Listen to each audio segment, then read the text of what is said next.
We're at EnergyTech 2017. We're talking to Therese Griebel of NASA. Thanks for talking with us, Therese. Oh, I'm happy to be here. We were on a panel together this morning talking about complex systems. That's kind of NASA's core business. How do you define what a complex system is? Well, I think during the panel this morning we had a lot of great interaction with the other panel members, and I really kind of take some of the things that other people said relative to, there are complicated systems, but complex systems really mean something different. It's when you have multiple interfaces with multiple entities that might not have been designed to work together initially, and then identifying a way to manage them and to have them operate the way that you want them to. And so at NASA, one of the most complicated systems that I'm aware of that we're interested in developing is pulling together a mission to get humans to Mars. And the complexity of the system necessary to do that is very enormous. We need a heavy lift launch vehicle, we need an Earth departure stage, we need an ascent vehicle, descent vehicle to the surface of Mars, we need a habitat, we need a power system that can operate in Mars. And each of these entities in some way generally has to operate with the others, whether it's through communication systems, but more importantly, most of the time you have things connect and then disconnect, and so the power systems have to be able to work together and not short out anything or ground something unintentionally. And so once you start getting to that level of complexity, it's very difficult to manage all of the different interfaces and the complexity of the system. How do you build in resiliency in a system that's 6 months away from the nearest repair person? Oh. So that is one of the complications of human spaceflight to deep space. There is a time delay in the communications, and sometimes you don't have the tools that you need, and you can't carry all the spares that you want. And so some of the things that we are doing is what we tend to develop electronics and electrical systems to have several fault tolerance, particularly for human-rated vehicles. But the other thing we're starting to break into right now in our Space Technology Mission Directorate, which is where I work at NASA headquarters right now, is finding ways where we can manufacture things in space, whether it's from trash or from material that's just in bulk that could be used to maybe manufacture a part that's broken, and you don't have to carry several pieces of every part that might break. You just can upload a drawing that can potentially build what just broke or needs to be replaced, and be able to do that with carrying a lot less mass and having the ability to change out almost anything. You've got another complexity. I read about programs at NASA, and a lot of them are multinational. Yes. Where there's many countries involved on a single project, sometimes the United States in the lead, sometimes not. Right. How do you work across a project when there's 10 space agencies involved? Well, talk about a complex system, right? It is very complicated. We are working with ESA right now. NASA Glenn Research Center is responsible for the European Space Agency's service module that's going to be on EM1 and EM2, which are the first two launches of the heavy lift launch vehicle. And ESA's delivering those through a confluence of events, and there's a lot of benefit to it. The challenge is we don't have a contract with the European Space Agency. We have a partnership. We have a collaborative relationship. And so our requirements are not always something we can hold them accountable to. And ESA in itself is a conglomeration of multiple countries' space agencies, and they don't always agree on everything just as themselves. And so how is it done? It's done with a lot of travel and a lot of building relationships and a lot of, that's primarily it. We don't have leverage. So we have to learn to work with the people who are our partners that we can't boss around. And frankly, that's kind of life. That's the complex system we're in, right? Is we can't make people do things we want them to do.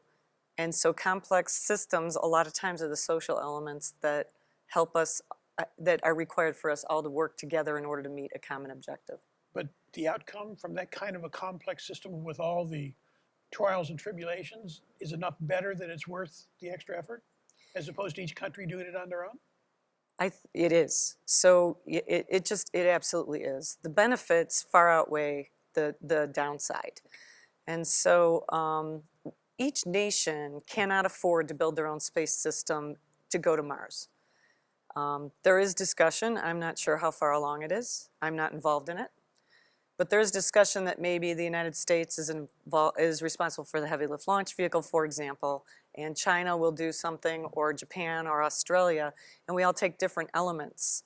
And collectively, we might be able to get a full mission together, because when you think about, I was on a study, it was probably 10 years ago now, and we've studied going to Mars with humans for forever. But the study kind of showed that in order to get that mission to launch at a certain time, every element has to be done at about the same time. And when you stack up the DDR&E, the design, development, research, engineering, which of course, first article is the most expensive. The future ones are less expensive. They're kind of the next generation. But stacking up all of that DDR&E at the same time completely breaks any budget that we could ever dream of having, unless there's a political imperative, right? And so I don't see our nation moving towards giving NASA lots of money to go to Mars with humans. I mean, huge amounts of money. So we need to collaborate with our partners if we want to do that. And how to do that and how to establish the relationships and the partnerships is very complex. Now, NASA is kind of the poster child for complex systems. I mean, that's what you do. You don't do non-complex systems. Yeah, we typically do not. What are some of the future complex systems that have been announced publicly that you can tell us about? Well, so the mission to Mars with humans is something that I think is, in general, coveted by us at NASA. That's what a lot of people come to NASA to be involved in that. And we're not always responsible for deciding how we get there, or that that's our destination or our priority. And so it's a complex system, but it's not the only one. We do a lot of robotic missions, and there are some really cool ones coming up. We're about to launch the James West telescope, which is going to have it's going to be looking at different bands of light than other telescopes that we have, but it's also so much larger and so much more capable. And we're going to be launching other telescopes that look at other different dimensions of light. One of the objectives in our space science community, there are two grand challenges. One is there life out there anywhere? Is there any life out there? And the other is, how did the universe start? Right? Where did it all start? What's it all mean? In order to see if there are other planets in other solar systems, or other planets that would be at the same kind of distance that we are, at the same kind of temperature, that are rocky. The Goldilocks. The Goldilocks, that's right.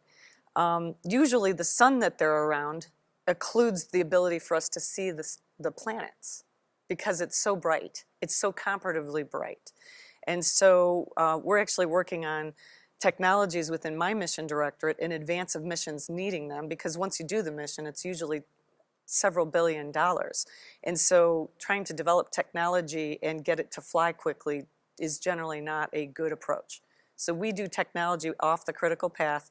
We advance things quickly with a lot less rigor, demonstrate, and then get to a point where they can adopt it and manufacture it for something like a multi-billion-dollar mission. So the coronagraph is something that we have considered, we have done some research on, and we might consider going forward with it. And it basically kind of eliminates the light from the star that's near it and helps us identify if there's a planet in another place in the galaxy or the universe that might be able to harbor life like we know it. Looks like a lot of things to look forward to. Oh, it's a lot of fun. Thanks for speaking with us, Therese. All right, thanks. Take care. Okay.